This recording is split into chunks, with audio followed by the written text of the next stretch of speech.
హరి ఓం. ఓం నమో నారాయణాయ నమః. ఒక చిన్న బాలుడు ఒక గొప్ప శాస్త్రవేత్త చెప్పినటువంటి గణితాన్ని కానీ లేదంటే ఇంకేదైనా జ్ఞానాన్ని కానీ త్వరగా చెప్పేస్తుంటాడు. అలవోకగా చెప్తుంటాడు.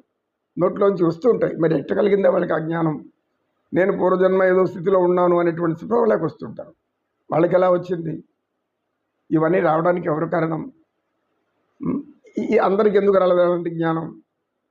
చిన్న వయసు నుంచే స్వామి వివేకానంద ఒక మహా తత్వవేత్త అయ్యాడు, దైవాన్ని దర్శించాడు.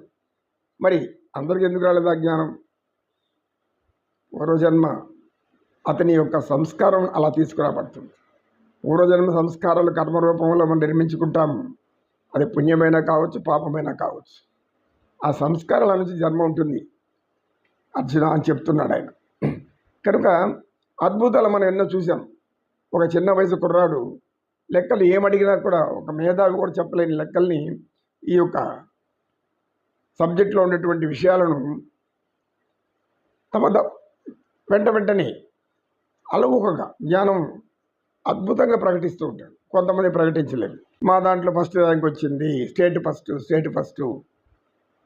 నువ్వు కొన్ని వేల మంది చదివిస్తున్నావు, అందరికీ స్టేట్ పట్టొస్తే, అందరికీ స్టేట్ ర్యాంక్ వస్తే అప్పుడు నీ యొక్క విద్య, నువ్వు చెప్పే విద్య గొప్పది.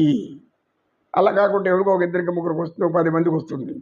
మరి ఇన్ని వేల మంది చదువుతున్న వాళ్ళకి ఎందుకు రాలేదు, రప్పించలేకపోయారు?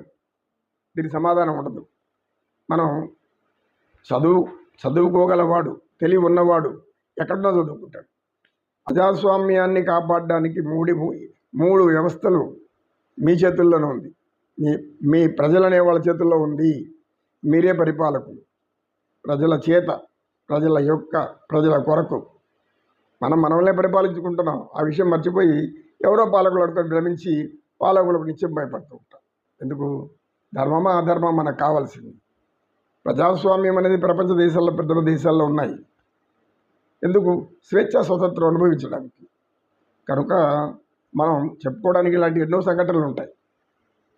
ఇతర పాశ్చాత్య దేశాల్లో కూడా ఇలాంటి అద్భుతాలు ఉంటాయి. మరి జన్మలు లేవు, పూర్వజన్మ కర్మలు అనేవి కావు అని చెప్పడానికి మనకు ఇలాంటివన్నీ రుజువులు కదా. కనుక నాయన, భగవంతుడు ఏం చెప్పాడంటే, చావు అనేది తప్పదు, పుట్టుక అనేది ఉన్నప్పుడు పుట్టినవాడు మరణిస్తాడు, మరణించినవాడు మళ్ళీ పుట్టుంటాడు.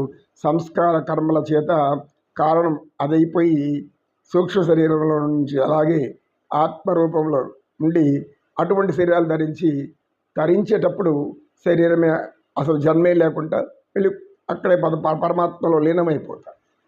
జన్మలు అనేవి రాకుండా పరమాత్మలో లీనమవడమే మోక్షము అని చెప్పబడుతుంది యోగ శాస్త్రాలు. నమో కృష్ణ. కృష్ణం వందే జగద్గురు. శ్రీకృష్ణం వందే జగద్గురు.